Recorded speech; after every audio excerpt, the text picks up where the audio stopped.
All right, so good evening for you, right? It's evening. So I'm happy to be here again after a year, I think it was last year, from the last training.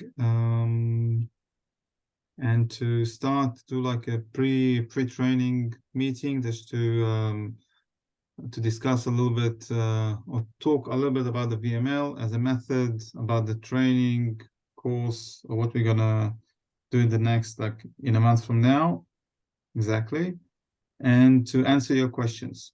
So that's the purpose of today's meeting.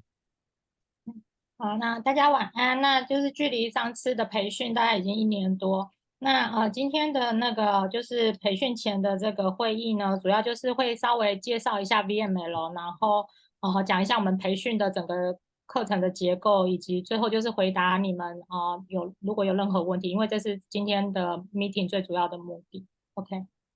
Okay. So I think we will start with the VML presenting the method. We're going to do it not too thoroughly because we're going to do it more, of course, during training. Yeah, at the end we get to the structure of the training.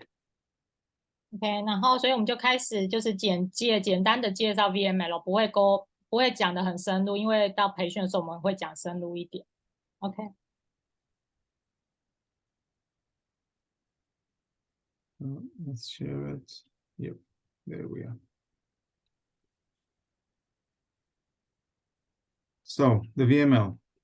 VML stands for verbal motor learning, and it's a method that's designed to treat apraxia of speech, and only apraxia of speech. Okay, only the motor-based speech problem. Yep. 好，那 VML 的全名呢是 Verbal Motor Learning 口语动作学习。那这个呢是用来治疗言语失用症的治疗法。那它就是只是用来治疗有动作，就是以动作为问题的speech 的问题。OK。 Okay. A lot of times we oh, Sabrina is coming. When we've got a speech problem, even if it's and motor based, then the more accurate way of treating it is going through the motor pathways and not the language. And the VML, that's what the VML is targeting. Okay, the motor aspect of the speech, and especially the non-verbal kids, especially the kids who've got nothing. They're really at the bottom. And for them, the VML is designed. You can use it for other kids as well with minor difficulties with speech. It will work. But the main difference is with the non-verbal kids. OK， 那这个 speech 的问题呢，如果它是 motor 为造成的话呢，你比较正确的治疗法就是要采取一个以动作为基础的治疗方法这样子，而不是以语言为基础的治疗方法。那VML 这个治疗法呢，就是针对言语失用症，它是一个以动作为基础的问题的一个用来治疗 CAS 的一个治疗法。那特别呢，我们也是针对那个没有口语的孩子，你会看到非常大的不一样，跟其他的治疗法会有非常大的不一样。那 VML 治疗法呢，也是可以用在一些比较轻微的就是 CAS 的个案。OK。 It's an organized method. Okay, you'll see that there's like a map of all the and a structure of all the elements within the system. It is a system, organized system with connections between all the elements within it, which allows you to, as a therapist, to use it as a tool in order to solve the motor problem of speech. 那它呢是非常的有组织这样子，你之后会看到呢，它有像一个地图一样这样，是非常的有结构。那它也是一个非常有组织的系统，所以让治疗师呢可以使用这个工具来治疗CS 的个案。OK。 The development of the method started 27 years ago. And till today, we've got experience of thousands we don't count it anymore, but many thousands of cases all over the world. Started in Israel, but then went to a lot of different countries. So it's a system which got a lot of experience with nonverbal kids. 那这个方法呢，是从27年前就开始了这样子。那治疗的个案已经是很多千的那个小孩，他们已经没有再继续再算他们治疗过的个案。那所以这个方法呢，就是从以色列开始，然后现在已经推展到很多个国家。所以 VML 治疗法呢，它是一个有丰富的治疗 CAS 的经验的一个治疗法。OK。You know, speech therapy is done by speech therapists. That makes sense. But not always. And I'm a PT. Oh, I didn't present myself. This is really bad. You know, it's okay. So in a sec, I'll do that. I'm a physical therapist, and I'm doing speech the last 27 years. So and that's how the VML was developed. And part of the uniqueness of the system that it can be used not only by speech therapists but also other professionals and parents as well, and it's going to be effective, even if not in the same manner, still it's going to be effective. So this is part of the it's a unique aspect of the system. 那就是说，语言治疗就是由语言治疗师来做，是蛮合理这样子。那就是伊拉呢，他并不是语言治疗师，他是物理治疗师这样。那他已经做27年来呢，他都是在治疗 speech 的这一个部分。那这也就是他发展出 VML 治疗法这样子。那这一个方法呢，它其中的一个独特点呢，就是它并不是只是可以被语言治疗师来使用，也可以给其他专业甚至是父母来使用这样子。然后它出来的效果呢都是有效的。OK。All right, so let me take a step backwards, because I've been doing it for so long that I forgot. So first of all, I want to thank Penny and Elaine for organizing everything in Taiwan, and this meeting today, and the training and the workshop in November. So thank you. Without you, we couldn't do it. Yeah, stop. 因为他刚刚忘了先开场白这样子，那他现在重新来，他说就是谢谢我跟佩如呢，就是办理这个training这样子，跟之后我们在11月还会再办一个 workshop 这样子。OK。 And a little bit about myself. My name is Elad. I'm from Israel, also Australian. Physical therapist in like academic education. I've got a doctorate in physical therapy, but I'm practicing two let's call it major methods or ways of treatment. One is speech, or the motor aspect of speech, and the other one is multidisciplinary type of treatment. OK。伊拉来自于以色列，然后他其实也有澳洲的国籍这样。那他的学位是那个 DPT，就是临床博士的物理治疗学的学位。那然后他发展2套方法，一个就是 VML， 就是动作性语言方面的问题，然后还有另外一个系统叫做 MDT， 这是多维治疗法。OK。So I've developed the two systems, the VML and the MDT, starting like 27 years ago. And today we've got two systems organized, which are being used with thousands of clients or kids, mainly kids, all over the world, with a lot of experience. And my main role at the moment within this whole project that you'll see in a minute is to take the knowledge and spread it all over, and that's what I've been doing in the last, I think, 10 years.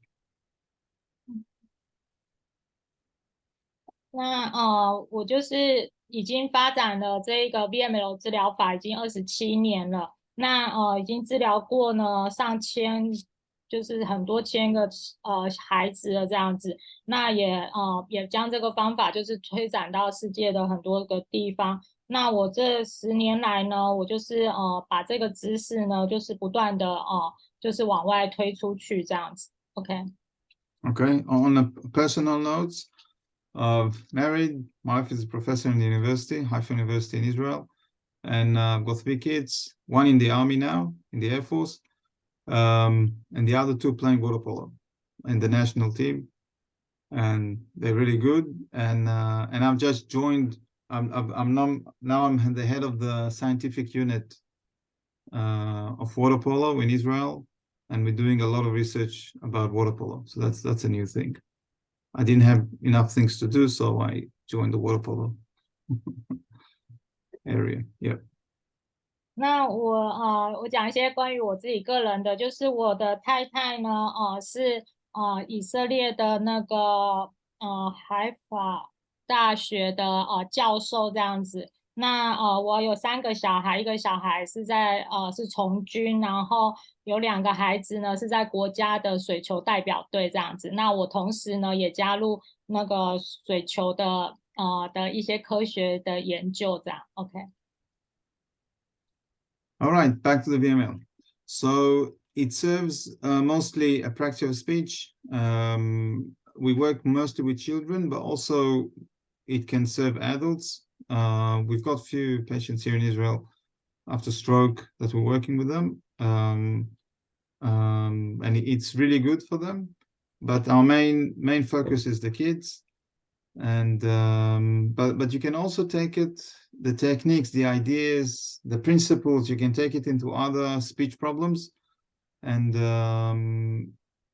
and you'll see later on that the ideas of the system, of the way you practice, can serve you in all areas of developmental intervention everywhere. So it's not just speech, it's way more than that. 那这个VML 的治疗法呢，它主要是用在于孩童这样子。那不过呢，你也是可以用在成人，就是有言语使用症的成人。那在以色列那里呢，它有运用 VML 治疗法在几个就是中风后的成人身上。那你之后呢，就是你会发现说这些技巧啊、想法、原则啊，你也是可以运用在其他的 speech 的问题上面，甚至呢，里面的很多的原则呢，你是可以用在所有的发展领域上面，你们之后就会了解到这一点。OK。Okay. So we are treating, though the VML is treating apraxia, and yeah, apraxia of speech. And so a few words. We're not going to go deeply into that because I want to present more of the system. But a few words about apraxia. It's a motor problem. Okay, it's a problem in motor planning of speech, and it's quite. I mean, in the literature, they claim, even recently, from a report I just saw from a few months ago, that the percentage of apraxia is 1 to 1,000, something like that. So it's not common, but it's a problem with the diagnosis of apraxia. If you change a little bit the diagnosis and you put the nonverbal kits as well inside, you'll find a ratio of 1 to 100, something like that.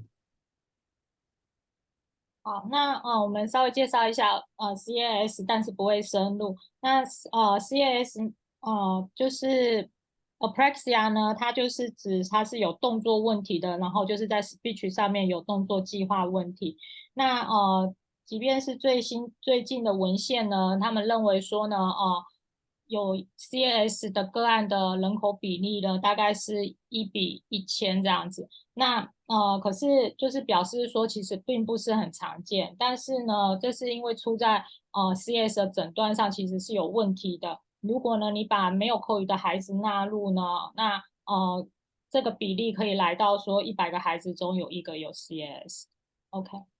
So this is the definition of ASHA, the American Speech and Hearing Association from 2007, 16 years ago, that defined apraxia as a motor problem, the core impairment in planning or programming septotemporal parameters of movement, which put it in the motor aspect of speech, which is very important declaration, because then you need to treat it in a very specific way. 然后这个呢是2007年 Asia 所提出来的定义，已经是16年前这样子。那第3点呢，他提到说呢，CAS 的主要的问题呢是在于计划，就是计划空间、时间上的这些动作参数呢，然后造成 speech 的问题。那这个是很重要的，因为呢，它定义出 CAS 是动作方面的问题。那这就是说，当你要治疗的话呢，你必须要针对这个部分去治疗。OK。 Main characteristics consist of these 3 elements. There's more characteristics, but these are the main: inconsistent errors on consonants and vowels, lengthened disrupted co-articulatory transitions, and inappropriate prosody. These 3 characteristics or elements are correct. They're correct as part of apraxia, but they do not include the non-verbal kids, because all of these elements referring to kids that can produce sounds or could produce words. But the one who can't produce anything, they're not within this diagnosis. Therefore, the diagnostic tools of apraxia are problematic. 对，好。然后呢，HR 他们就是有提出来CAS 的3个特征。第一个呢，就是在子音和母音呢有不一致的错误，然后他们的那个就是说他们在发音的这种就是转移的会有拉长或者是中断的情形，然后还有呢，他们的音韵上面呢是不正确的。那这个的确呢是 CAS 的特征这样子。那在这个呢只是部分CAS 的特征，因为这个呢并没有包含没有口语的孩子，因为这些你要有符合这些特征呢，你就已经要有办法说话了。那没有口语的孩子没有包含在这里面，这也就是为什么造成CAS 的诊断呢是有问题的。OK. Okay. Now, I told you before that the VML targets the non-verbal kids mainly. You can use it with any type of difficulty in speech, but or motor speech, but it mainly targets the non-verbal kids, and they are not within this declaration, and that's why we've got a problem with it. So there's problem with the prevalence, the numbers are not correct, and problem with the diagnosis of apraxic. A lot of kids are apraxic, but they're not diagnosed with that. Therefore, they're getting the wrong treatment. 好，那 VML 呢？它是最主要针对就是没有口语的这些孩子这样。虽然你也可以用 VML 在一些比较轻微的个案这样，可是呢，它最主要呢就是可以针对没有口语的孩子来治疗他们。那这样子的我说 Asia 这样子提出来的一个定义呢，其实是很有问题的，所以会造成当你在看整个人口到底有多少人有 CAS 呢，以及你在诊断孩子是不是有 CAS 上面都会出现问题，也会造成孩子呢他没有得到适当正确的治疗。OK. All right. I'm not gonna go into that because we'll do it later. Just about the differential diagnosis. When we are looking at apraxia of speech, or you want to know if the speech problem that you see in front of you it's apraxia or not, then the first step you need to do is to collect all the data, the developmental data, everything. Okay, so you need to know where you're standing from the developmental picture, and then ask what might be the reason for the non-speech or the speech delay situation. What might be the reason? And there are quite a few reasons that can explain the phenomena or the lack of speech.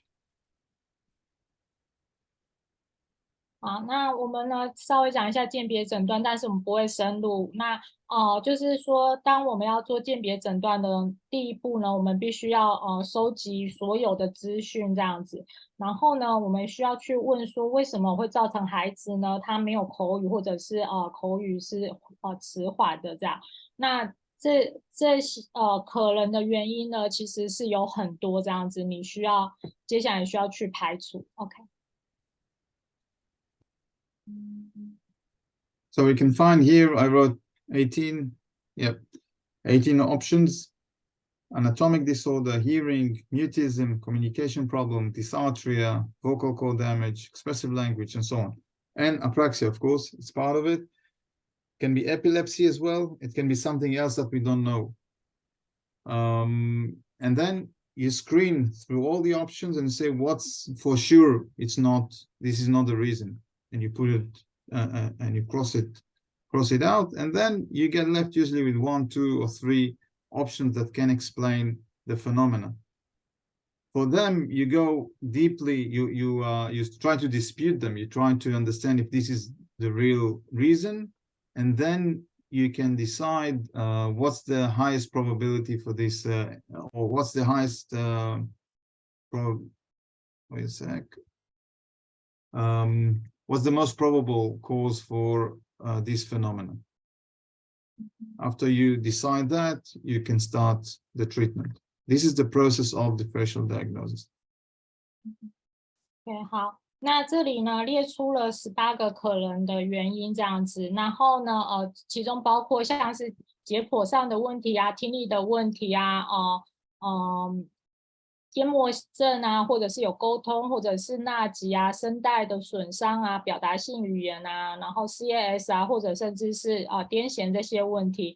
然后呢，你就是需要去透过筛检的方式呢，一一的去排除掉你觉得是不可能的原因这样子。那最后呢，你可能就是会剩下1到2个甚至3个可能的原因，那你就是要一一的去更深入的检查，然后去想说，那为什么你可以排除它，或为什么你要选择这些可能的原因这样子。OK。 Okay, we're looking for explanations for the current situation. We don't know exactly, we'll never know exactly, which can just assume. The question is, what's the level of probability for this assumption? And after you decide of your best assumption or best probability, then you decide of your intervention. And then if you decide it's apraxia, then you can use the VML or other method. But if you decide it's not apraxia, maybe it's a language problem, maybe, I don't know, paralysis, something else, then you need to do something else. Okay, that's the way we think about or doing the differential diagnosis process. 好，然后当你最后呢，你所决定的呢，都会是一个假设，就对，你永远不可能就是100%可以确定你的东西是什么。那当你假设之后，你就要根据说你假设的问题，你去针对这些问题找出治疗的方法。如果是 CAS， 你就是可以用 VML 治疗法。那如果是语言的问题，你就要用语言的治疗方式下去治疗这样子。那这就是我们去做鉴别诊断的一个思考的方向这样子。OK。 All right, in the training, we're going to discuss it quite a lot in doing evaluations or looking at cases and then discussing it regarding the cases, or presenting all kind of differential diagnosis problems or unique cases that can tell us the story, how you need to look at things. Okay.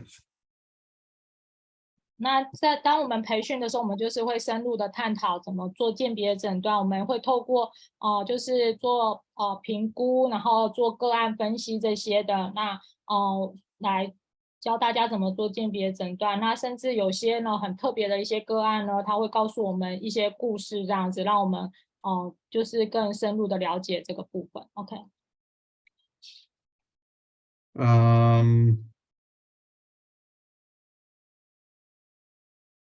Apraxia has a lot of developmental implications, a lot. that brings with it emotional, language, social, cognitive, a lot. So the influence of the apraxia is a major thing. It's like not being able to walk. It's huge implications. And therefore it's a really it's a problematic type of syndrome, really problematic, cause a lot of problems. 那失用症呢，它其实是会造成很多其他的发展上面的问题，这样包括情绪、语言、社交、认知等等这样子。对，所以就像你不会走路一样的，就是它其实会是一个很严重的问题。Okay. Lots of implications means there's a lot of treatment implications from the therapist point of view. It makes it difficult, very difficult. And in some researchers or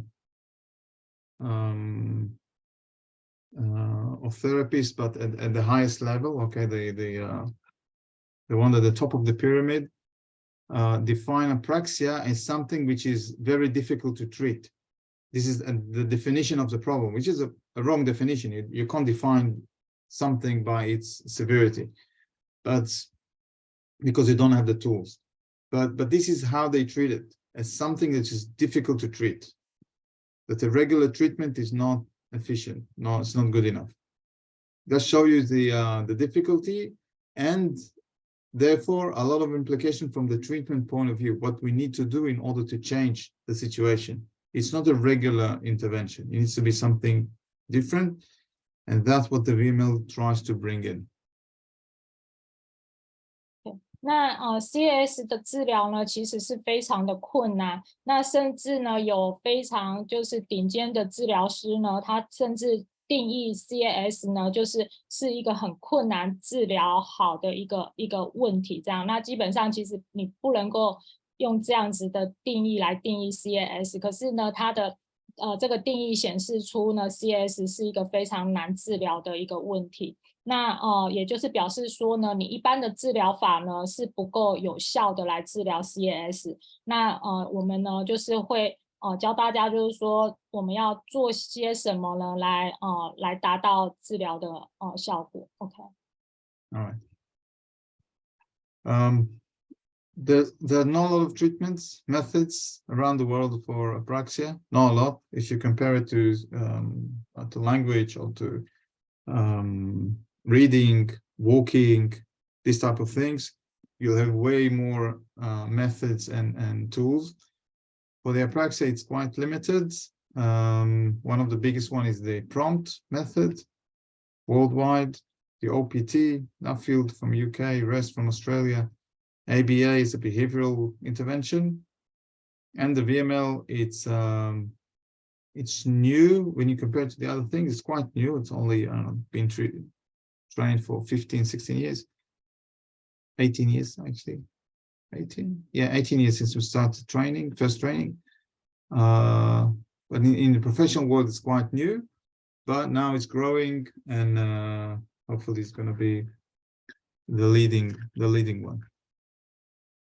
那如果你去比较 CAS 的治疗法跟其他治疗法来说的话，其实是相对是比较少的这样子。那像目前有的方法就是像 prompt， 然后Kaufman 啊 Nuffield 就是在英国那边，还有澳洲那边的 REST， 还有美国那边的 OPT 这样子。那VML 相对来说是比较新的治疗法，因为它是18年前才开始做培训这样子。那希望呢VML 可以成为领导的一个治疗法。OK。All right. Let's go back to the system, to the VML.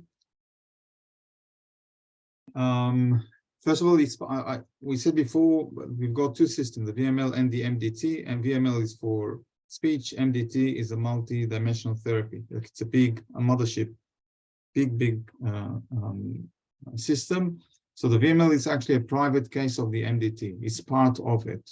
Okay, it's like one section within the big MDT, which means that the VML, it's a multidisciplinary type of treatment in its nature.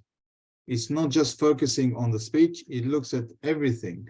You look at the whole developmental process before you enter the speech element.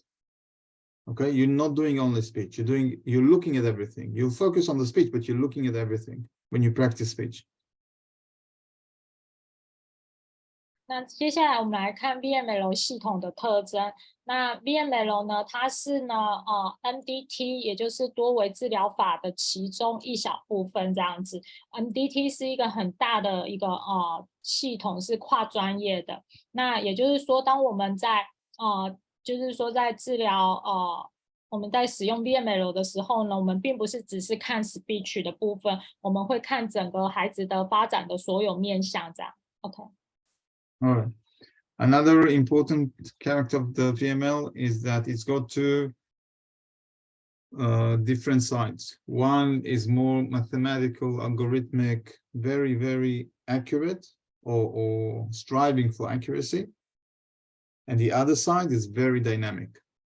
The first one looks like a square, like square people. Okay, square, straight lines. The other one moves like chaos. It's not chaos, it's dynamic. And the trick is to be able to hold both ends, to be very structured, very organized, very algorithmic on one end, but when you execute, you do it in a very dynamic way. Hopefully, I'll be able to get the video from today, from a treatment today, and you'll see how we're doing speech while counting and doing sit-ups on the grass outside, which is a beautiful way to practice speech. 好，那 VML 治疗法的另外一个特征呢，就是它有着两端，一端呢是非常的就是具有结构，非常有组织，强调正确性，就如数学演算法这样子。那另外一端呢是非常的动态这样。那所以说呢，你如果去想象的话，一端呢就是像是一个正方形这样子，它就是非常的要求正确跟结构。那另外一端呢，当你在执行 VML 治疗法的时候呢，它看起来好像是非常的混乱，可是呢，其实它是一个非常动态的方式这样子。那就是希望等一下有时间可以给大家看一下 VML 治疗法的样子这样。那就是是在草地上做那个 sit up 仰卧起坐这样子。OK。Okay. We'll see if it will be here in time. This is the MDT model, but we're not going to go into it because it's a full training for itself. Structure of the VML. No, come on, too sensitive. Okay. The VML is composed of 4 elements: evaluation and analysis, 1 circle, techniques, manual techniques to help the kid produce the sounds, motor learning principles, and teaching principles. VML 呢，它涵盖了4个部分，第一个是评估跟分析，那第二个呢是技巧的部分，就是使用手法技巧帮助小孩发出声音，以及动作学习原则跟教学原则。OK。So each area is a separate area of knowledge and tools and ideas, and it's almost endless. Okay, in the amount of how deep you can go into each one of them. But eventually the intervention is a combination of all of them together, because on each intervention point, you'll have influence of each one of them. And the more control you'll have over each one of them, then your intervention is going to be more accurate eventually. 那每一个圈圈呢，都是一个独立，可以是独立的，然后它有就是它有涵盖呢很大量的知识、技巧、工具这样，那它其实是可以无限的一直扩充下去这样子。那当你结合这4个部分呢的这个中心点呢，就是你在执行你的治疗的时候，当你治疗的时候呢，你可以越多的掌握这4个部分呢，你的治疗就会越正确、越有效。OK。So the first area is the evaluation and analysis. Evaluation is the way we collect the data. Okay, what questions we ask, what type of speech data we take in. So this is one part. The other part is how do we analyze the data? The analysis is algorithmic based. You're not going to study the algorithm because you don't need it. But this is the how deep it is organized. Okay, how well it is organized. So it's written now as an algorithm. There's a software running with the algorithm, running in English and Mandarin. And it's open, it's free. It's a free system that you can use it today. You can go into the system, you put the speech data inside, and you'll get a program.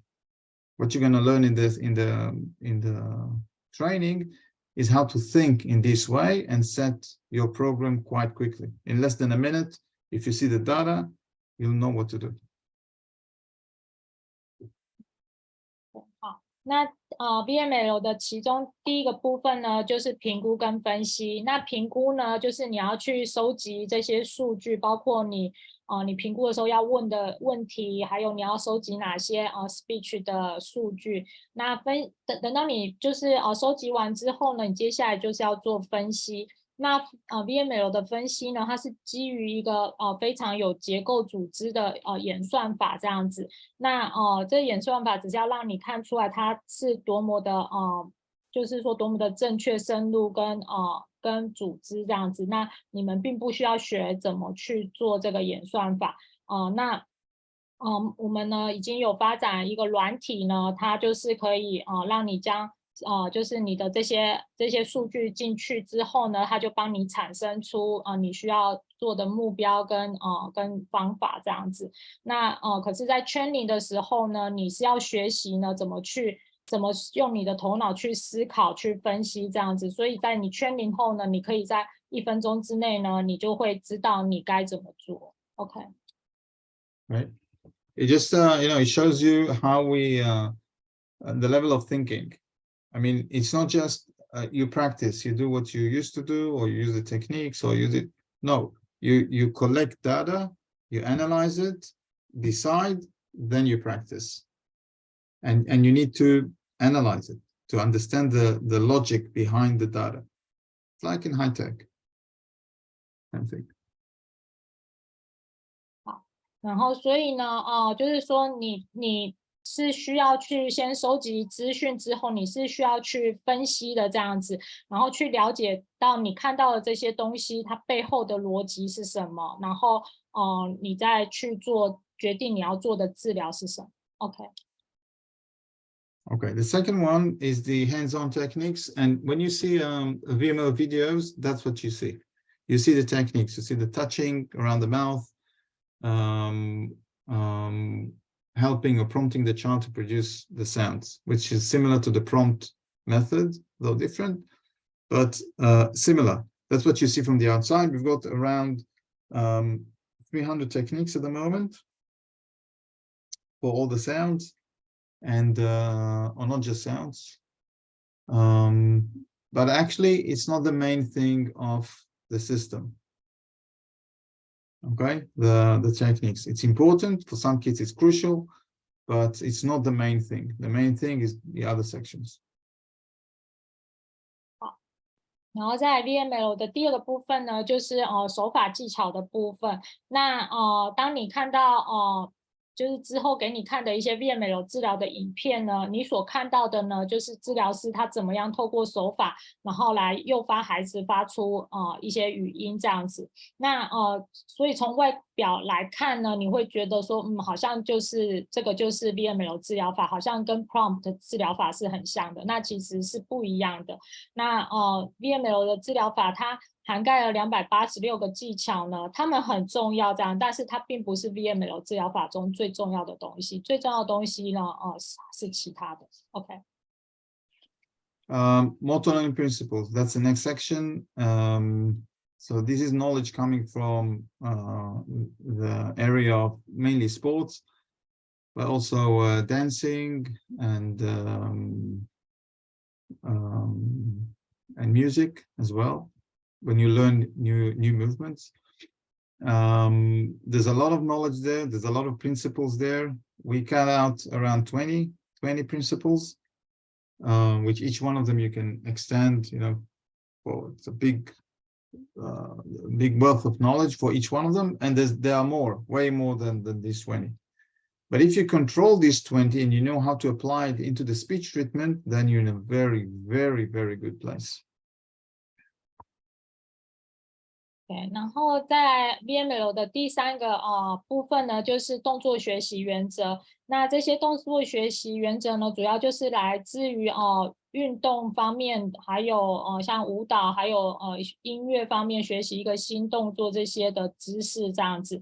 那就是截取了其中20个原则这样。那每一个原则呢，你都可以延伸到更多的东西上面。那当然，动作学习原则不止20个，但是呢，就是如果你可以把这20个原则呢控制得很好，然后运用到你的治疗呢，那你的治疗就是会是非常有效的。OK. Okay. Now draw a heart here in the middle, because this is the heart of the system. Okay, this is the heart, because that's what eventually decide how we do things, when we do things, the way, the manner of practicing. This is the heart. It's beyond the phonetics, it's beyond the language, it's beyond these things, because the main problem is motor. Okay, so your first consideration in decision making relates to that, not to phonetics, not to language. That's why it's so important understanding these principles and their influence.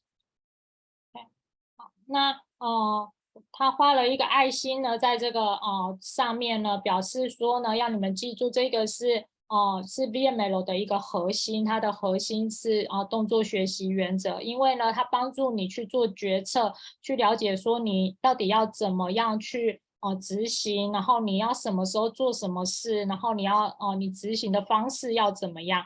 那因为 CAS 它是一个 motor 动作上面的问题呢，所以动作学习原则呢才是这个治疗法中最重要的，并不是语音学啊，也不是语言，而是呢动作学习原则。OK.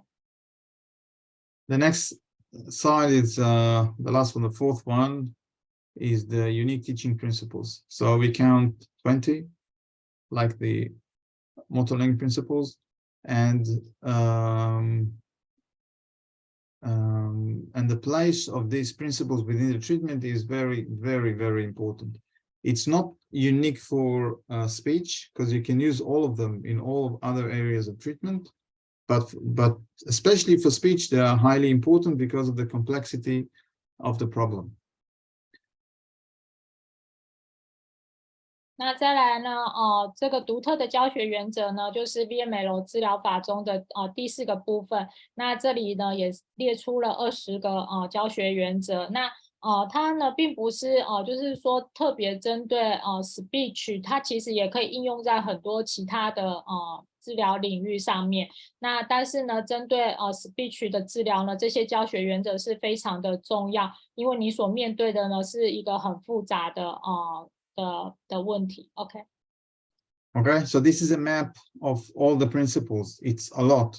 Okay, we're talking about treatment platform, this is unique for the VML or the MDT. How to manage energy levels, motivation, how to create a therapeutic relationship which will allow us to practice the speech, the treatment structure, how to do support, level of attention, how do we affect the attention, emotional safety, and so on. It's a lot of elements, a lot of knowledge, a lot of things to refer to. You see, when we map, you go, this is like headlines. When you go into each one of them, then you'll find 20 or 25 tools for motivation, 20 tools for attention. It grows and grows and exponentially. There's a lot of tools here. And when you control them in a good manner, then your treatment is like dancing. It's like music. It's not technical. It's like we dance the treatment. 那这里的教学原则呢，就是例如说有治疗平台，然后怎么样让小孩是有动机学习，怎么样建立关系，那怎么样建构一个治疗的结构，怎么样给予支持，怎么样抓住孩子的专注力，然后情绪的情感的安全感等等这些这样子。那当你进去每一个原则呢，又有提供给你20到25个工具这样子。那所以说它这个是一个很大量的的知识跟技巧。那当你可以掌控全部的东西的话，你的治疗呢，你就是像在跟你的个案跳舞一样，你是在治疗中跳舞。OK。All right. So, and then we get back to that. So these 4 circles represent a lot of knowledge, detailed knowledge, 300 techniques that you need to control each one of them separately and then understand which one you're going to use when. The analytic analysis, a lot of motor learning principles and their knowledge, a lot of teaching principles and their knowledge. And again, in each point of intervention, you're working on a single sound, you need to consider everything at each point. And the better you consider, the better intervention you'll have and the better results. 所以我们就是摘要刚刚所说的呢，就是有这VML 治疗法就是有这4个大的部分这样子。那你在进入每一个部分呢，又有很大量很详细的知识在里面。那当你在治疗呢，你即便只是诱发一个音呢，你都必须要有办法可以将这4个部分呢放进来到你的治疗。那这样你越可以掌控的话呢，你的治疗呢就是会越正确，也就会越有效。OK。 There's a question that you might ask, so I'll answer it now. How do you take a system for speech and you move within the system between different languages? How does it work? The answer is that most of the elements here, for example, teaching principles, motor learning principles, techniques, no, not techniques, evaluation and analysis, these 3 are common to all the languages. It's all the same. Techniques depends on phonetics. Phonetics changes between languages at about 10%, not more than that. The changes in the consonants, vowels, not more than 10% change. When you calculate it, you'll see that the similarity in the apraxia treatment between languages is 97%, 98%. So it doesn't really matter. 好，那有一个问题呢，你们可能会问，那他就是现在先回答你们，就是你可能会想问说，那你怎么能够把这个治疗法呢，然后拿来用在不同的语言这样子？那就是说我们先撇开技巧不讲呢，评估分析、动作学习原则还有教学原则呢，这个呢是跟语言没有相关的，你不管什么语言都是运用同样的方法。那技巧的话呢，它就是会根据不同的语言，所以呢它在语音上面会不一样，所以你运用的技巧会有一些不同。可是呢不同的语言之间呢，它的其实的差异呢，其实也大概只有10% 而已，就是在子音跟母音的差别。所以呢，如果你整个把它算起来的话呢，真正有的差异呢，其实也只有98%，这相似的部分呢，其实占了98%、97% 这样。所以说呢 ，VML 治疗法呢，它是可以拿来运用在不同的语言的。OK。 Okay. I travel a lot, really a lot, maybe too much. To a lot of countries, a lot of different languages. I don't know the language. I can't speak the language. I know the phonetics, but I don't know the language. Still, I can work with a lot of kids, even an intensive program, without knowing the language. We find a way to communicate, and we can practice speech, and in a very good manner, without a language, like with a language barrier. It works. Especially if you take it into your language and you work with it with the kids, like, without a language barrier, it makes it much easier for sure. But it even works when you don't know the language at all. It can still work.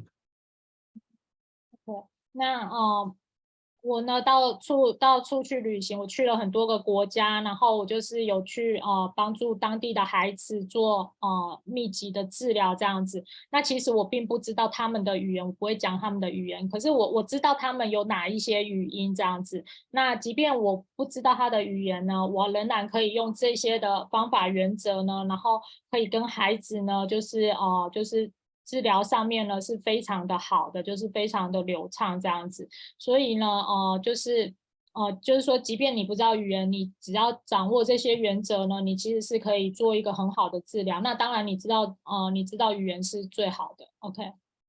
All right. I'm going to skip that. There's a lot of aspects, but I'm going to skip it. Talked about that. I want to go to the training because otherwise we can stay here for hours.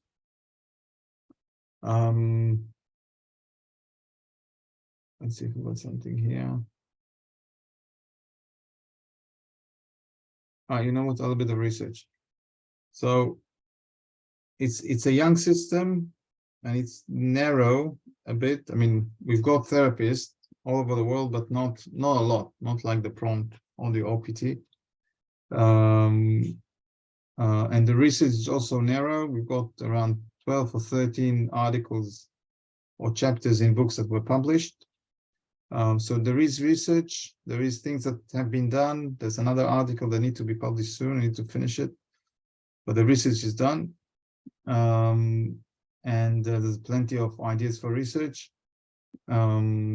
So this is the list of topics of research, but we still need to create more scientific works in order to ask questions, answer them, and establish the academic strength of the method.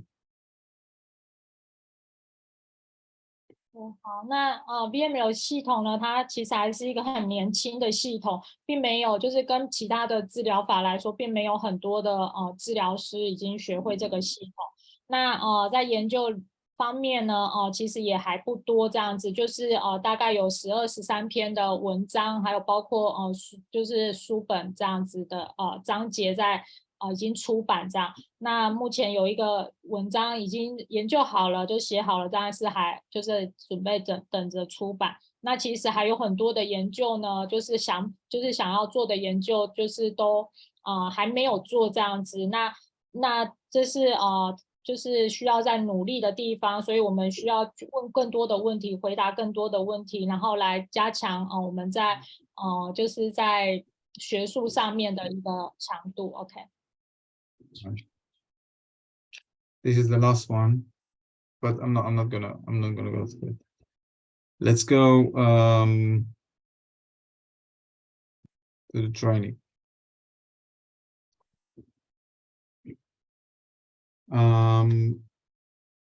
So the training started in 2005, first one. It gives us the basic level of speech of VML speech therapist or speech or no VML therapist. The length is around 80 hours. Okay, we've got the basic the first section, and in Taiwan we're going to do it in 2 weeks. Okay, other places we're doing it a little bit differently, but it's going to be in 2 weeks. And then we've got the workshop in November, beginning of November, of 2 days, and we've got 5 more meetings along the way of practical training. So this is the basic frontal training, and practical training when you do on your own. The practical work with the kids is going to be around 100 hours or something like that at least, and assignments, a lot of assignments that are going to be done through an online platform. 那我们现在讲 VML 的培训的部分，那它是从2005年的时候开始这样子。那就是以现在的 training 来说的话呢，就是面对面的 training 的部分就会大概是80个小时。我们会有两周就是连续的晚上，那不同的国家他们的方式不太一样。然后我们在这个部分我们还没有跟你们讲，不过就是在11月的时候，我们会有2天的工作坊的部分，然后再来就是等到就是面对面的培训结束之后，我们接下来还会有5次，对不起，就是5次，每个月一次吧，就是会有5次的 meeting 这样子。那再来就是说，你们自己去治疗你们的个案，然后做你们的临床的这些个案的时候呢，这样子临床的部分大概也会有到100个小时这样。那还有就是你们必须要透过那个线上的培训软体，然后完成你们所要做的作业。OK。Right.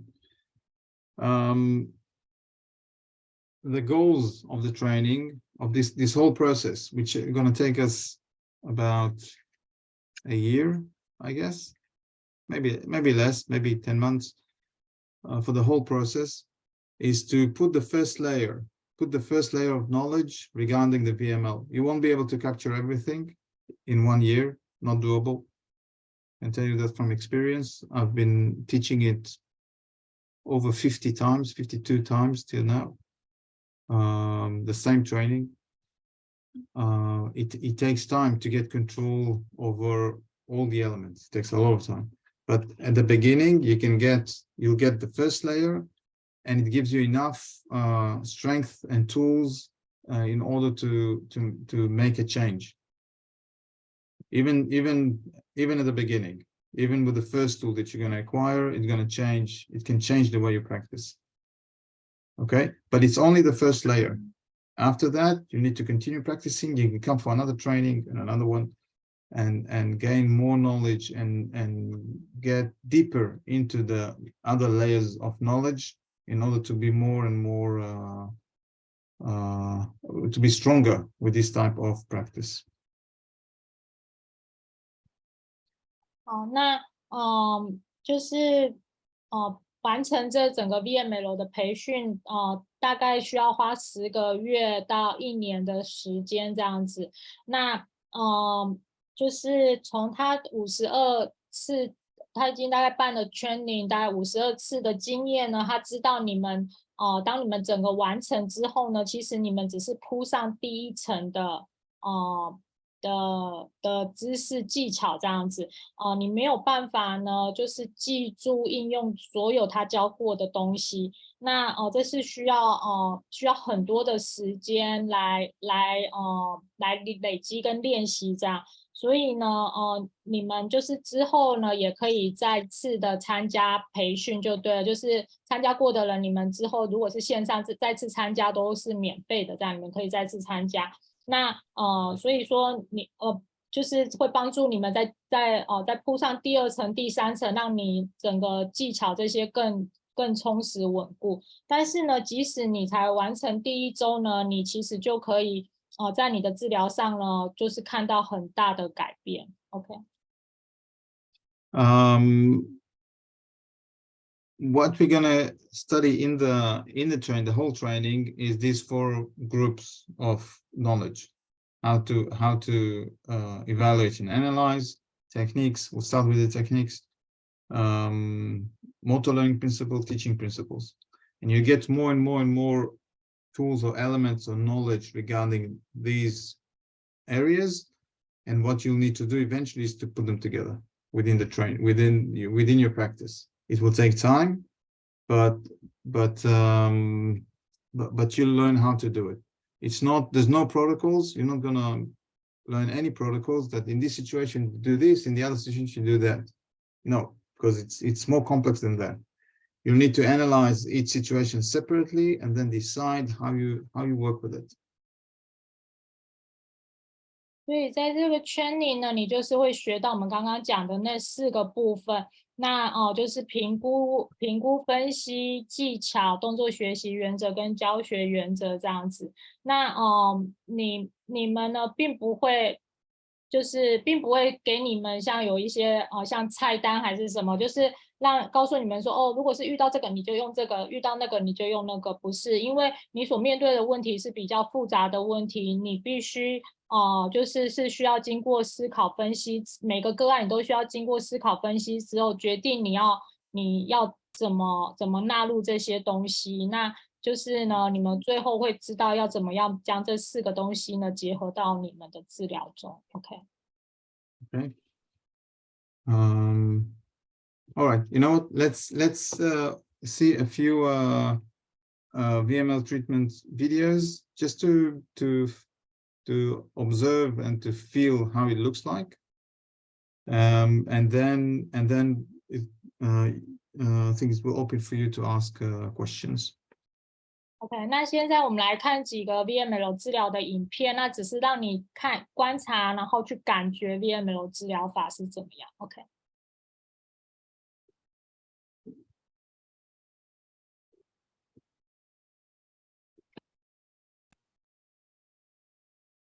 So,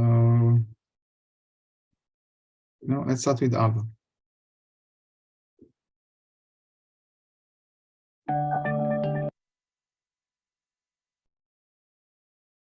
So this is like 5 minutes video about a girl, 9 years old, autism, PTSD from Slovenia.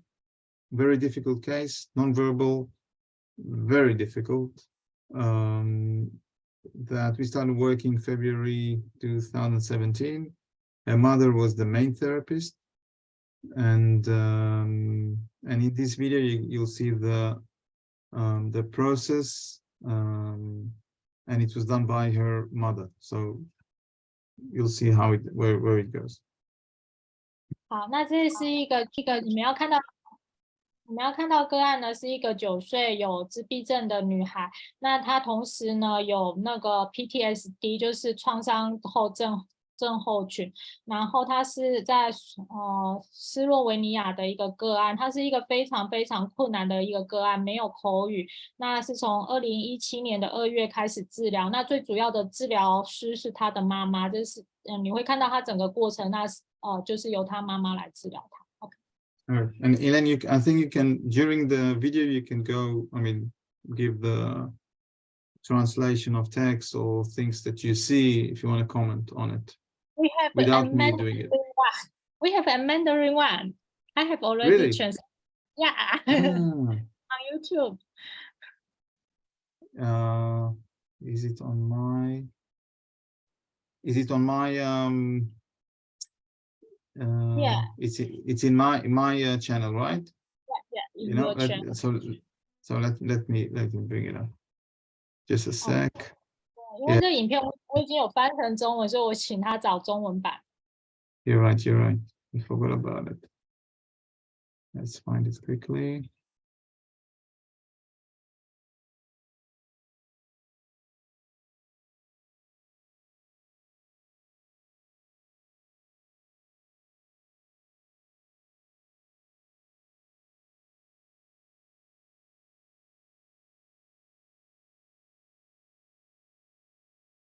Here it is. Right, for commercial.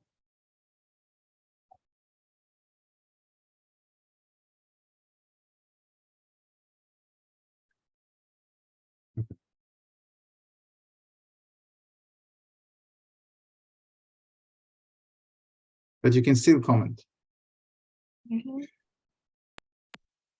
If you want to add things.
Okay, she was practicing. She was practicing in this room for I think around 3 years. After she had like a PTSD event when she was 6. Just in this room every day for a few hours. She was very nervous, nonverbal, aggressive, and didn't move forward much, not at all. 他呢，就是6岁的时候呢，就是被诊断有 PTSD，然后就是创伤后压力症候群，然后他在这个房间呢，就是已经是待了3年这样子。那他的就是他的治疗完全没有进展，就是他就是非常的焦虑，然后非常的暴力、暴躁，然后没有口语。OK。So we here starting working on other thing, not the speech, but just organizing the way she practiced, and then entering the speech area from scratch, from nothing, lowering oral imitation, first sounds. She had nothing. She couldn't produce any sound. 对，所以我们一开始的时候呢，就是试着组织我们要治疗的东西，我们就是从零开始，就是从零，就是什么都没有，所以我们就是从口腔模仿啊、吹气这些开始。OK。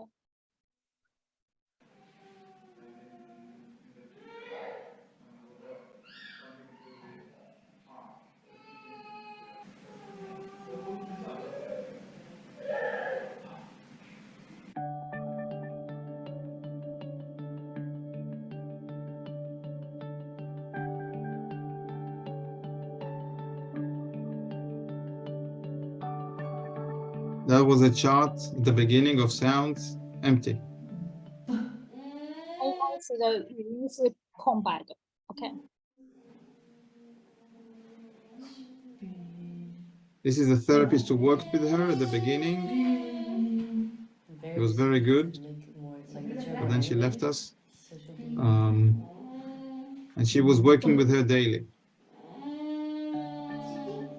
这是他的治疗师，不是他妈妈。然后一开始的时候他就是由他来治疗他每天这样子，那他非常的不错。不过他后来离开了。This is me younger. 这是比较年轻一点的依赖。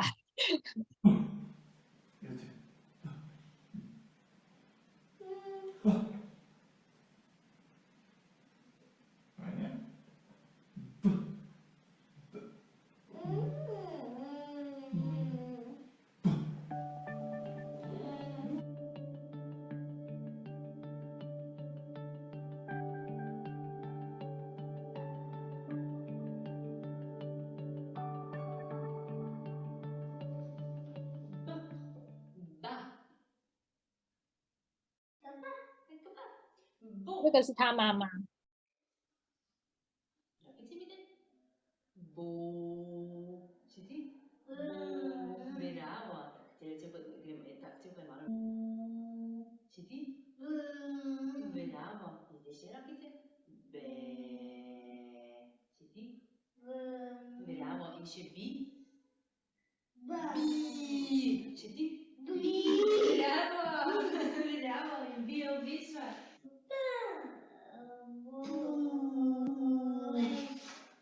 Papà, lista. Pu, pu, pu, pu, pu, pu, pu. Pu, pu, pu, pu, pu, pu. Bravo! Very nice.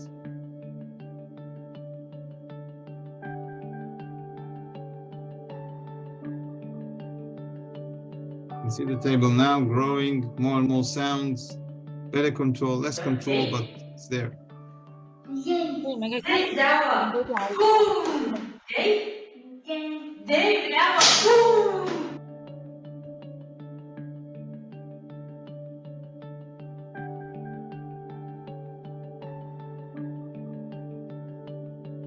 Ava, você bucho? Iniciativa stomach. Mama? Mama, Dei? Dei? Dei? Mi? She? She? She? sa, Bucha. Ciao. Evati. Yaya. Mama. Mama. Mama. Dei. Mi. Misa. She. Emeka. Tilega. Tilega. Her. Ska.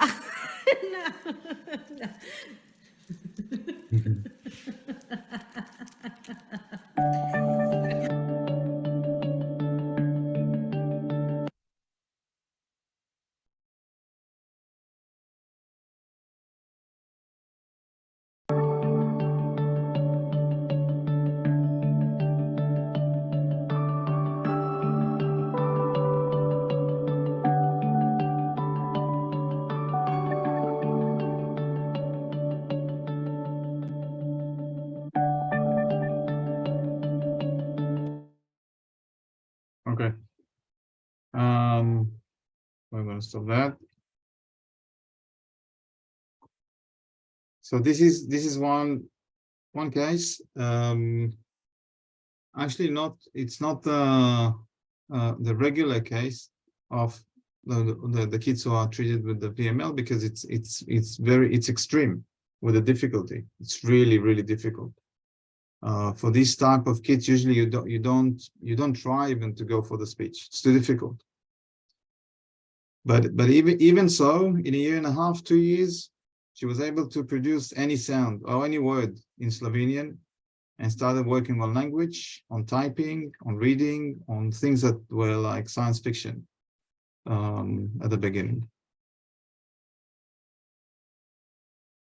然后这并不是一个很常见的VML 的一个 case， 因为它其实是非常的困难，这样子就是算是一个蛮极端困难的一个 case。这种 case 呢，你甚至根本不会想说要去治疗它 speech 的部分。可是就是即便是这么困难的 case， 它可以在2年呢，就是可以讲所有斯洛维尼亚语的任何的语词这样子，然后它就是可以开始就是训练它的语言啊，然后甚至一些科学的东西这样 ，OK。 All right, let's show you a few more videos of myself practicing on the VML with different kids. You can see another angle. 那接下来给大家看伊拉她本身治疗孩子的一些影片。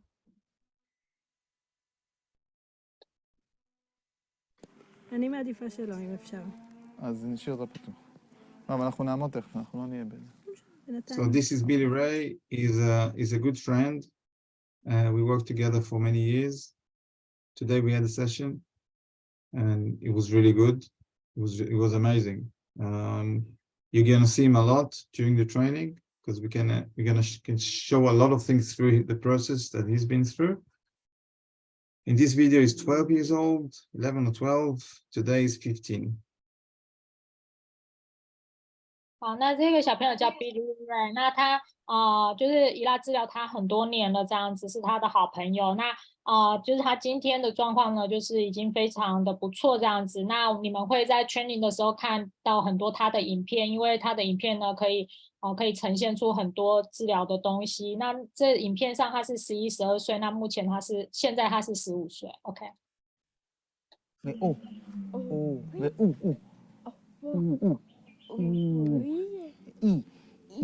יופי, מעולה. נעשה שקה, נעשה בא. לא, תעשה בא טוב. בא, עם האף, בא. רגע, בא.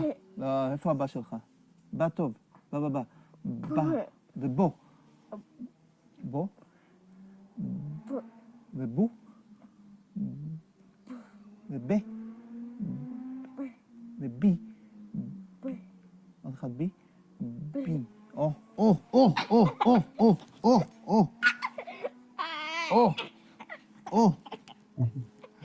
מה מצחיק? לא. מוכן? לא. מה לא? בוא נעשה, רגע, כן, נעשה מה.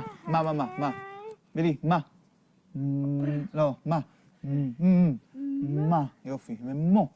מו, אתה. מו. מו, מו, מו, מו, מו. מו, ומו. מו, מו, מי. מי, מה. מה, נא. נו. לשון. נו. יופי, ונו. נו. ני. ני. יופי. כן, לשון. ני. ני. ני. יופי. האחרון, נה. נה. יופי. יופי. All right. Basic practicing of sounds. Today, he's 15. Today we practice the same way. He was laying on his back, and I'm here. We're doing other things. We're doing sentences, we're doing questions, we're doing auditory memory, we're doing other stuff. Same position. He's my height now. he's gonna be bigger than me soon. 好，那今天他是有伊拉是有治疗他的，然后是呈现同一个姿势这样子，他也是一样躺在这个跳床上，然后伊拉是跪着这样子。那今天呢，他们是练习了句子、问句，然后听觉记忆这些东西。那他现在已经跟伊拉是同高了，同高度。OK。 סגור. סגור. סגור. יופי, עוד פעם. סגור. סגור, נכון. מה סגור? הכיס. הכיס. יופי. מוכן? מוכן? אוקיי, אז קודם למד. עוד פעם למד, נעשה לה. הרגת אותי. מוכן? לה. יופי, עוד אחד. לה. אני עושה. לה. לה. או, עוד אחד. לה. טוב, ולי. לי. לה. לה. יופי, ולא. לא. תראה איזה עבודה חזקה של השריר. כופף ברכיים? כופף, לא חוכמה ככה תעשה רגליים ישרות. כופף ברכיים, תעשה סקווט. אתה מוכן לקפוץ? קופצים? קופצים. קופצים. קופצים.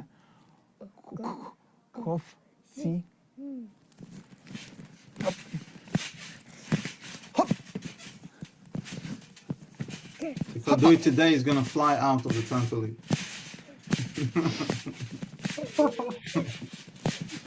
他说如果是今天的话，他可能会飞出去。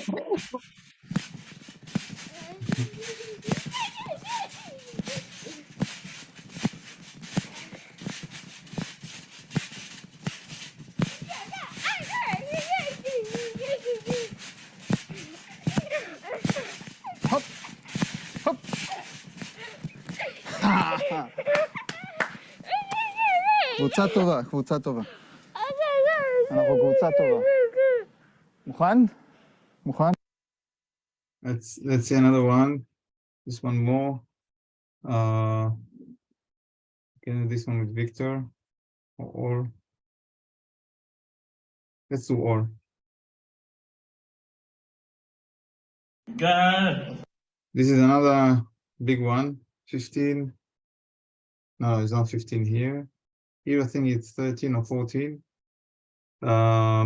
With some genetic problem, motor problems, and no speech at all.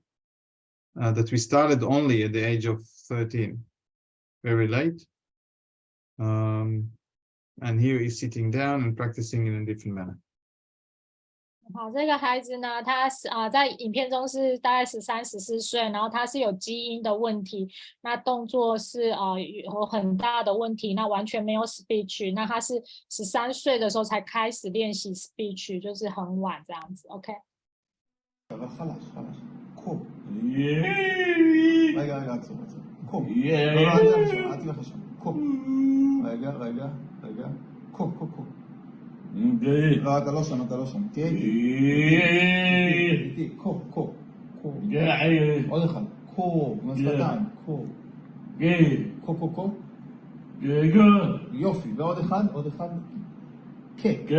יפה מאוד. ובוא נלך לגימל, נעשה גה. מה אתה עושה לגע? גה. אלוף, וגו, אבל חלש, חלש. גו. גה. יופי, וגה, חלש. גה. גה. יפה, ואחרון חביב, גו. גו. גה. יופי. חלש. I'm telling him that he needs to do it really soft, so I'm whispering in his ears, and you have to do it really, really soft. So I'm whispering in his ear, because otherwise he won't hear me. He's with the headphones. OK，他告诉他要轻轻的说这样子，所以他就把他的耳机拿出来跟他讲。OK。So it's very difficult for him to produce the sounds. He's trying, and it's all over the place, and he's putting too much effort on each attempt, but he's getting into the patterns. He's getting them. Today he's got more sounds with more control. We're working now on words. Got like 20 or 30 words that we were practicing today, so he'll be able to use them hopefully soon. OK， 所以呢，就是他非常的困难发出语音这样子，那他就是有时候用太多力量，然后就是离目标音就完全不是这样子，就发成很多其他的音。那他现在呢，就是有20到30个语词这样子，那就是希望他可以应用这些语词这样。Okay. So even with very few examples that we saw here, you can see that you saw the manual techniques, sometimes yes, sometimes no, and different places of practice. This guy is next to the table, the other one is on the trampoline jumping for like 1 hour, and Ava in different places, throwing things at the wall. She's doing this, she's planting, can be a lot of things. We're using a lot of platforms, a lot of play-based practice. And on top of that, we'll bring our techniques and the speech program. And then it means that the practice is very dynamic. It can take place everywhere. 好，那所以呢，在影片呢，你看到用手法诱发一些语音，那有些语音就是也不见得有用手法这样子。那你看到他们在不同的地方练习，这个是在桌子这里，那有小孩是在跳床上面，那有最前面那个女孩，她是在她的一个房间，然后一面丢东西一面练习这样子。那这就是我们使用的不同的平台这样。那你就是在这个平台上面去把你的练习目标放上去，所以你的整个治疗是一个非常动态的。OK。All right. So this is the VML and the training.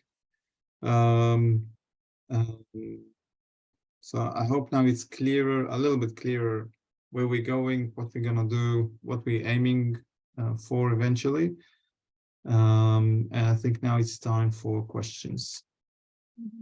OK， 好，所以这就是简单的介绍一下 VML 跟培训的东西，那希望可以让你们就是有比较清楚一点，你们要往哪里去这样子。OK， 好，那现在就是问问题的时间，如果有任何问题都可以提出来。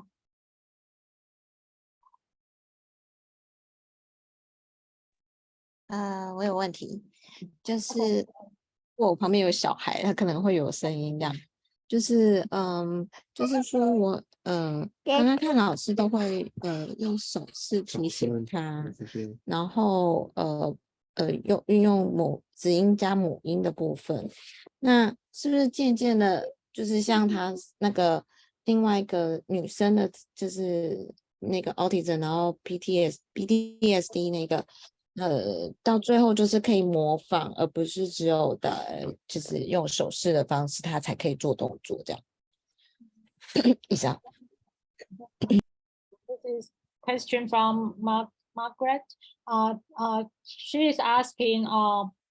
So we are using a lot of manual techniques to prompt sounds. So will our kids be like Ava, that she will be able to imitate sounds without physical prompting?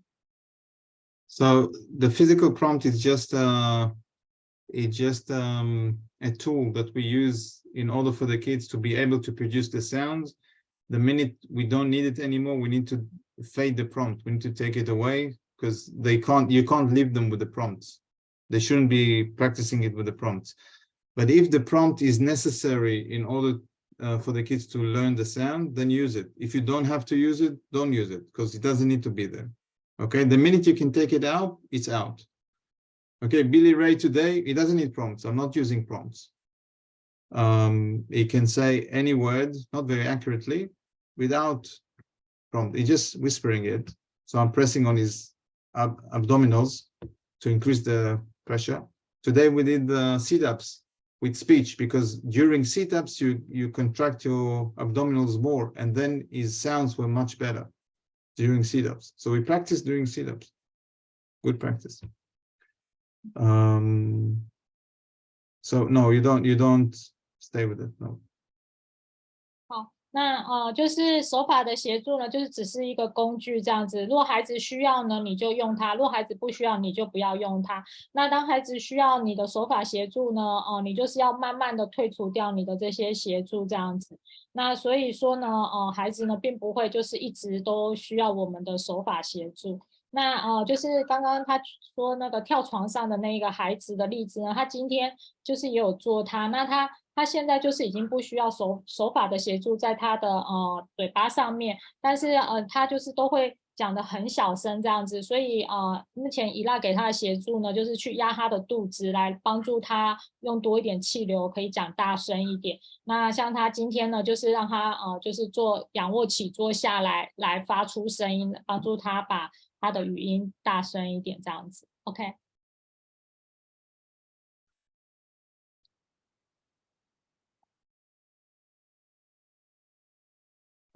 我还可以再问一个吗？对不起，一直问问题。就是说，那个我有看到老师刚刚有一个好像电脑程式这样，什么如果怎么样就要怎么样，那个是他只是举例吗？还是他的多维的那个就是长这样子？那我们的 root 其实大概也是这样，只是不需要写成像 if 什么，就是如果怎么样就要怎么样怎么样。如果怎么样少于什么就要怎么样的，很像数学方程式的感觉。Okay. So about the algorithm you presented, are we going to 然后有点忘了你问什么so 你可以再讲一次。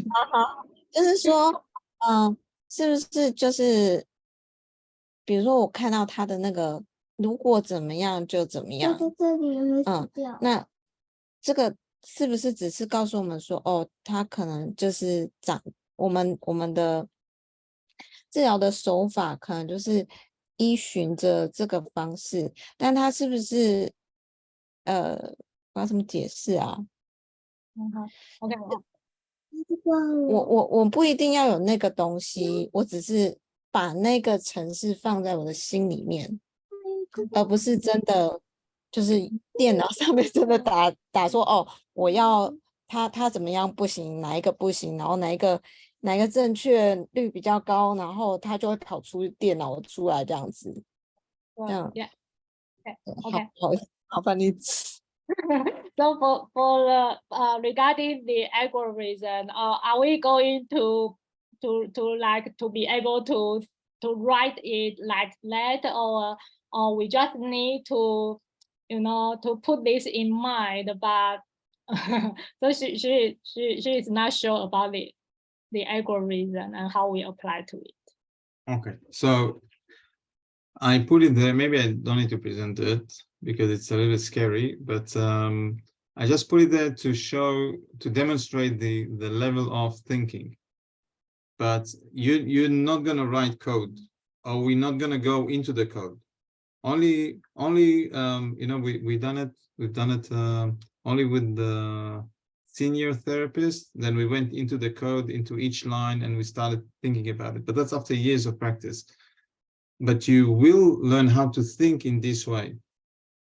I've got, this is the data, what's the reasoning behind it? So, and then I'm choosing to do 1, 2, 3, 4, 5 because this is the reasons. Okay. you learn the logic behind it, but not the code. No. 他说呢，他其实就是给你们看这种演算法，感觉就是会有点好像吓到你们，会觉得说看起来好像很复杂这样。可是其实他只是想要让你们知道说呢，VML 的思考呢，它是非常的就是深入到什么程度这样子。那基本上你们在培训的时候是不会去写这些程式，或者是甚至进入到这些程式当中这样。那我们只会在就是说，如果你要再更进阶的了解 VML 的话，我们会挑出这些code， 然后去思考说为什么我们写这样子的程式这样。那就是在 training 呢，其实呢是教导你去思考这些演算法背后的逻辑这样。所以对你们来说呢，你们就是去看到你们所有的资料，然后你们会知道要怎么样去分析，然后为什么你要做这个，为什么你决定这个这样子。OK。Okay, there's a question in the chat about brain tumors. Yeah. So plenty. It's not about the syndrome. It's about if there's apraxia there, yes or no. And I've seen kids from I don't know, hundreds of different syndromes. It doesn't matter the syndrome. Only the question if you've got apraxia, yes or no. Sometimes it's difficult to work with it, especially if you've got epilepsy. That's the most difficult one. Because then it's not stable. If it's not controlled. But with all the others, it's doable. 好，所以呢，就是说，我们并不管说它到底是什么症候群，不管就是你要问的问题是说它到底有没有适用症这样子，如果有，你就是可以用 VML 的治疗法这样。那对于就是说，特别是像有癫痫的孩子的话呢，就会比较困难，因为它不是很稳定这样子。那就是但是还是可以的。OK。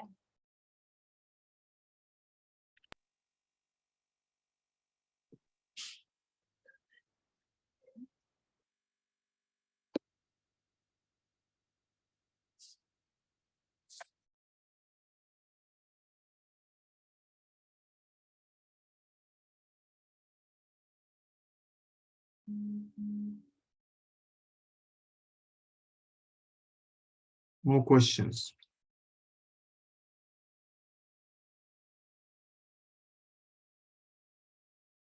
问题都可以提出来哦。Don't be shy. It's an open discussion. You'll see in the training as well. Open. I'll talk a lot, but it's also open to you. I mean, you need to bring it out. Okay, we need to discuss things. Hello，就是我想要问，就是有小朋友 CS 的小朋友，他们讲话的tone会很平，那之后 VML 里面也会提到说怎么样去帮助他们比较有抑扬顿挫嘛，因为中文是声调语言，所以我想了解这一块。谢谢。Some kids with CS have monotone, and so will VML including how to improve tones. Okay. Usually we don't talk about it in the training because there's too many other things to talk about. So the tone is like the end. It's very important, especially in Mandarin. It's very important. How do we differentiate different tones? We can discuss it, especially with this group, because a group of speech therapists. So there are things that we're gonna go quickly through them, and then we'll have more time for other things. We can discuss the tone and how can we teach transition between different tones. But this is not the main target of the VML. Usually the main target is the non-verbal kids in where the tone is not the main thing, but just getting a consonant or a vowel or something. Okay, thank you. 对，就是在我们的 training 呢，我们会讨论它，可是这并不是我们最主要的，因为还有很多的东西要教这样子。那就是说对于很多没有口语的孩子来说呢，就是他们的声调的问题呢是会放在比较后面的部分呢才做治疗这样子。那可是我们会讨论它，就是会讲一下，就是说那怎么去做痛的一些改变，这样子怎么去转换 ？OK。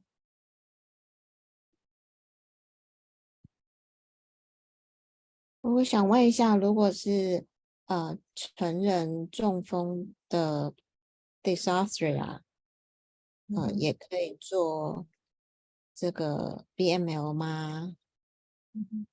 Okay, so for adults with dysarthria, after can they use VML? You can use it for dysarthria as well. When you say dysarthria, do you mean problem with the tone, with the like the tone of the muscle? 当你说 dysarthria， 你是指他们有肌肉张力的问题吗？有部分有，就是比较无力的，或者是他们大部分都是半边无力，或者是比较高张的，对，不是 flaccid 就是比较 spastic， 对。So yes, hemi-side with spastic or weaknesses. Or weakness. Yeah, you can use it for that, especially the techniques.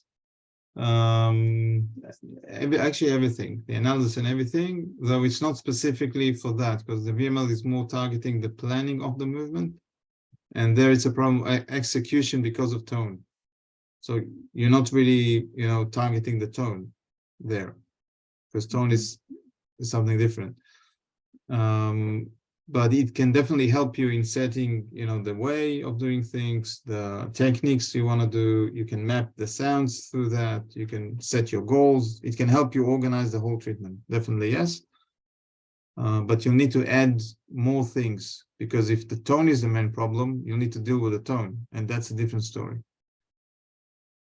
好，那就是说你可以运用 VML 的治疗，但是呢 VML 它最主要并不是针对那个肌肉张力的问题这样子，你可以用 VML 的治疗法来帮助你一样去分析，然后去设立你的目标，或者使用一些手法技巧，但是你要处理的是肌肉张力的问题的话呢，那你可能还需要再加入其他的治疗方式。 OK。More things. Let me ask you something. How many of you are working with apraxia at the moment?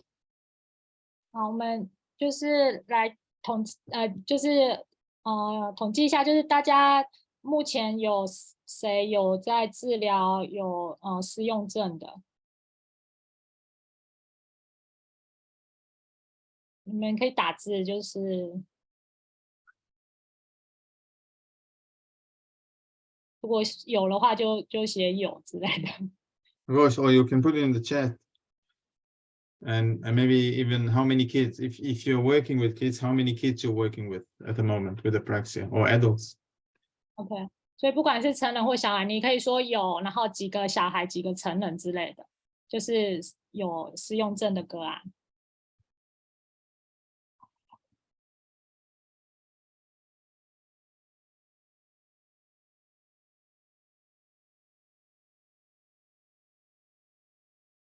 Good idea. Good question.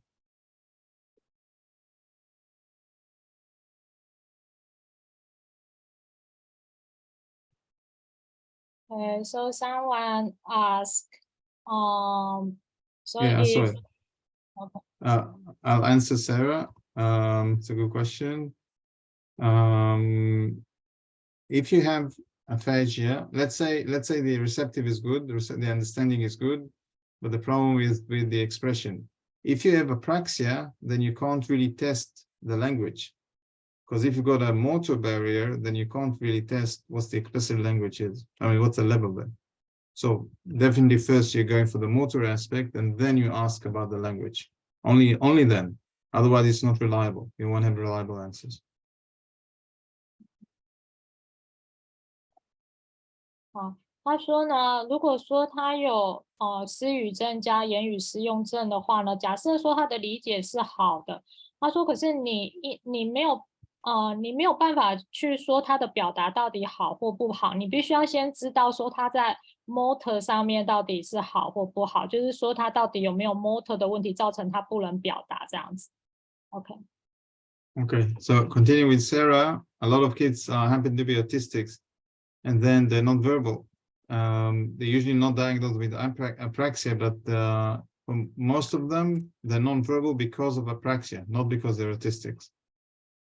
So, and then it increases the amount dramatically. OK， 对，有一些他们并没有被诊断为失用症，他们就是可能是有自闭症，然后就是没有口语这样子，所以他们不见得有被诊断为失用症。Yeah, look, mutism is on an emotional basis, and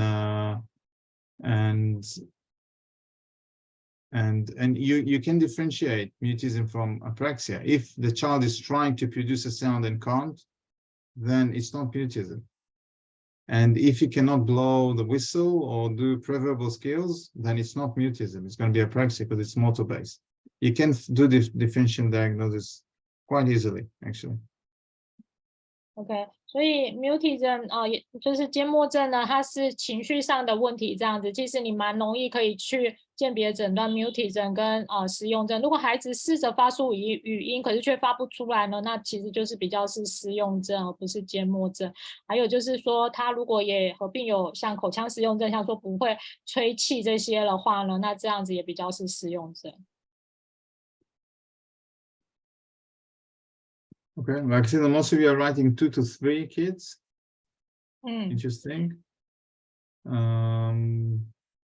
Okay, interesting if that's what you've got, or others are not diagnosed, or interesting. But we'll during the training we'll talk about that. 所以他觉得蛮有趣的，大家就是写大概2到3个这样子，那说不定也有一些其实只是没有被诊断出来。那我们在培训的时候，我们就是可以谈论这个部分。OK。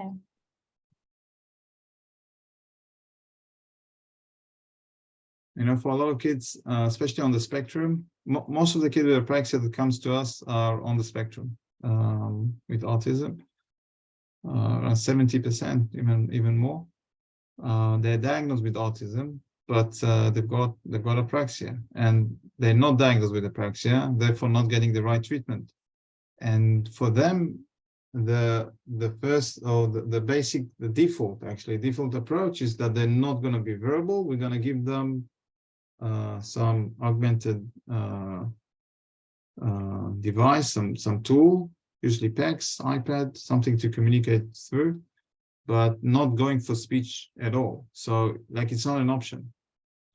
And what we do with the VML, we open the option, say no, speech is the first thing you need to work on. Then you work on all the others, or at the same time work on the other things. But speech has to be there. You have to work on the speech like you do walking.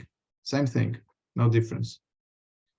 And then you see the amount of potential, how many kids you can actually work with, which is huge amount.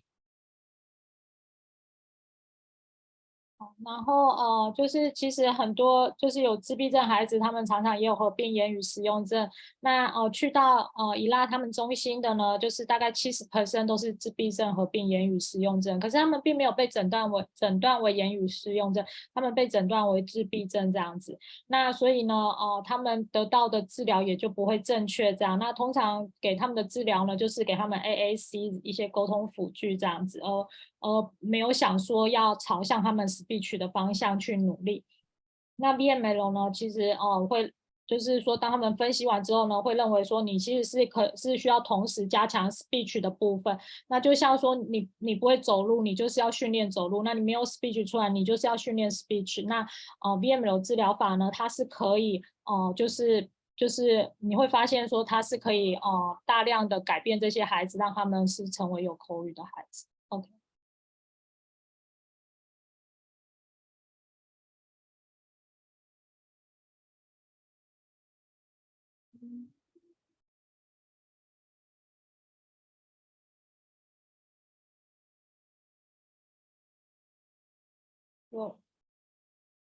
Want me to translate?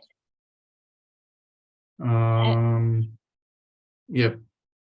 Okay, so I didn't get a lot of apraxia diagnosis of apraxia from doctor. So so in my treatment, I try to observe and try to sometimes I feel it's more towards apraxia. So I try blowing and also practice AAC and some oral motor oral motor imitation. Sorry. Okay. Mhm. That's it from Evelyn. Look, the diagnosis of apraxia, it's not common. Usually it will go for autism or something else, or aphasia or something else, because the criteria is not correct, especially with the nonverbal. It's just not correct, or there's no knowledge of apraxia, and then wrong diagnosis or not the most accurate one. And sometimes it reflects on the therapy. But what we need to do is to look. I mean, you get the diagnosis from the doctors, neurologists, whatever.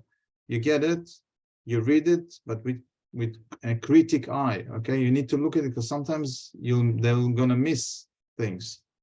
Okay, you need to think of it for yourselves because maybe you'll see something else, especially with the apraxia.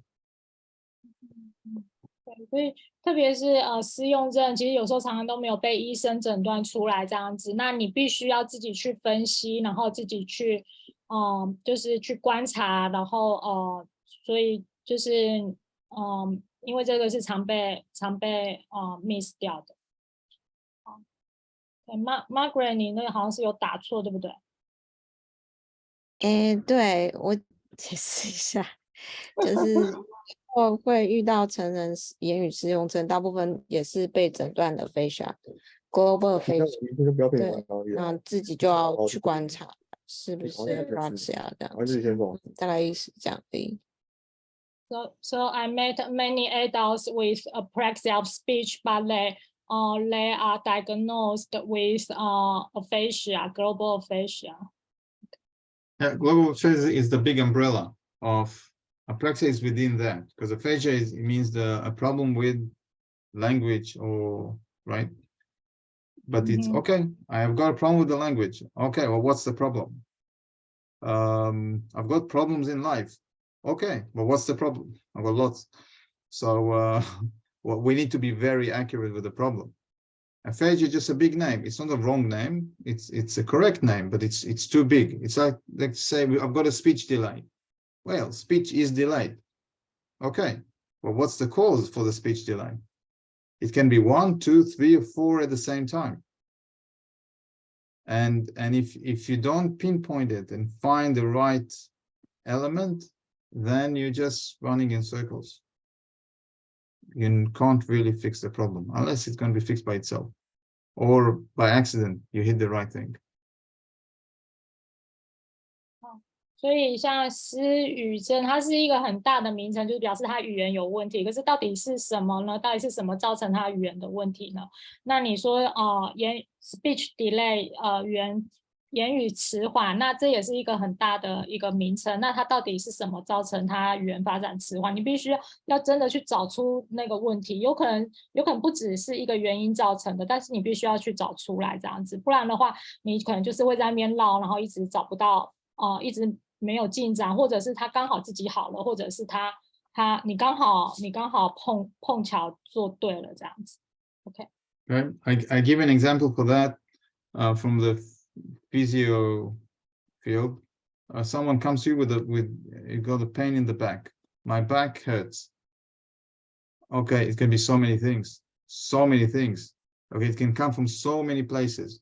So and then you treat it and you look for it. Then you find it's the lateral facet of L3 and a little bit of L2, and it is that, and I think it's that, and I did the X-ray and I saw it. Okay, and then you treat it and you fix it, and it comes back the week after or 2 weeks later. It comes back. Why is it coming back? Because the source of the problem is not the back. The source of the problem is his head, because he's doing stupid things, right? He's not correcting his ways. So actually, it doesn't need a physio, it needs a psychologist. Sometimes, you got a problem, like a back pain, which like 80 and 85% of people, they suffer from it.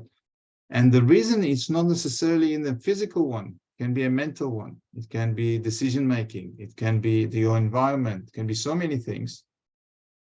And in order to really fix the problem, you need to analyze it deeply and find the reasoning. It's not what you see. It's not necessarily the superficial layer. It's deeper than that. Part of our job is to try and look for the main cause, the main reason, which might be hiding behind a few layers.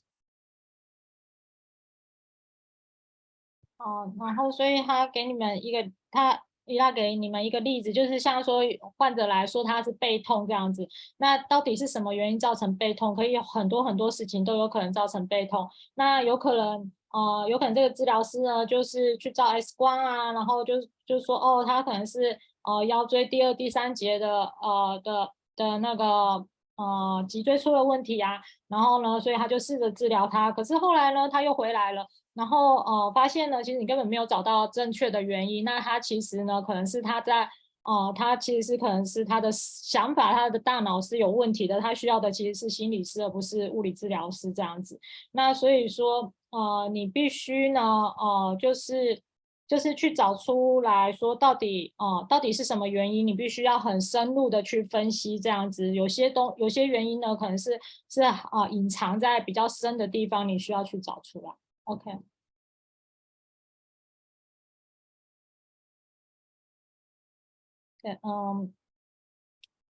Evelyn says some kids come blow and just biting on the straw or party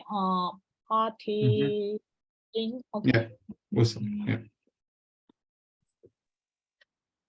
Yeah, they shouldn't do it. We need them a metal one. We need a metal one then. Okay. Or you buy a lot of plastic ones. Actually, there is a solution. There is a solution. You put it on the front, on the upper teeth. You put it here. And then they can't bite it. Let me show you. Where are my whistles? Let me find the whistle. 他说呢，他找他 Got a whistle. Okay, so instead of putting it here, and right here, you put it here, and they can't bite it. OK， 所以就是放在前面牙前面，所以就让它咬不到这样子。好。我想要顺便再说一下，因为刚好就是我看一下视讯。Hi, this is Evelyn。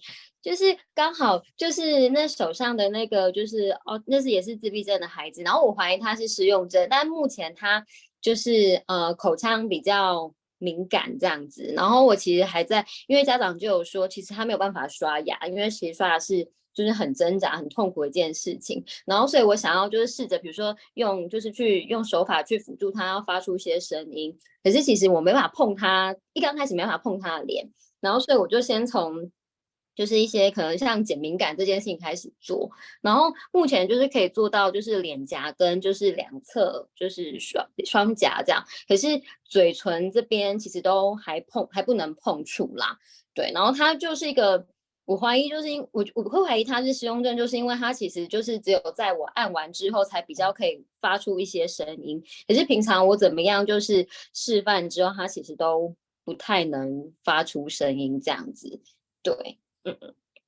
大概这样。So the kid is autism and she suspected apraxia, and the kid is very hypersensitive around his mouth. He doesn't allow toothbrush in, and so you can't really touch his face. So what Evelyn is doing is to desensitize the area of the cheeks and the mouth, but now it's only now you can touch cheeks, but not on the lips.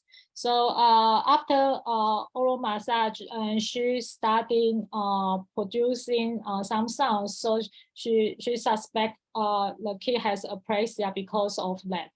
Okay. We'll talk about it, and you'll see that I don't know this case, but you might find that he doesn't have hypersensitivity, but actually the opposite. He's hyposensitive. He wouldn't let you touch, but not because he's too sensitive, but because he's got a problem with sensitivity. I mean, he doesn't feel. Sometimes you get the same symptoms, but it's not the same intervention. We'll talk a lot about that, how we overcome that, what's the reasoning for it, what we need to do in order to find solutions for that.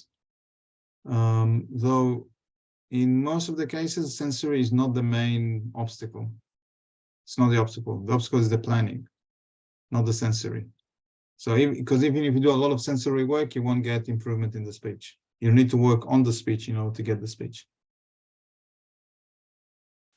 然后在我们的 training 呢，我们会谈论有关于就是到底是过度敏感还是口腔钝感的这个问题，这样我们会讨论很多这样。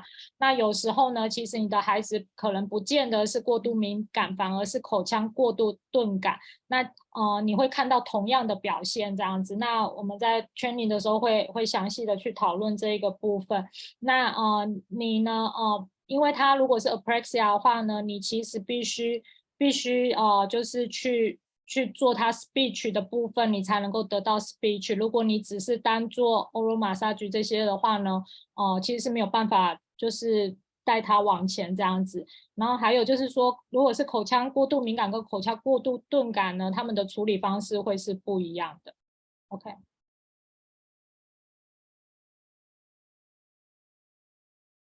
All right, more questions.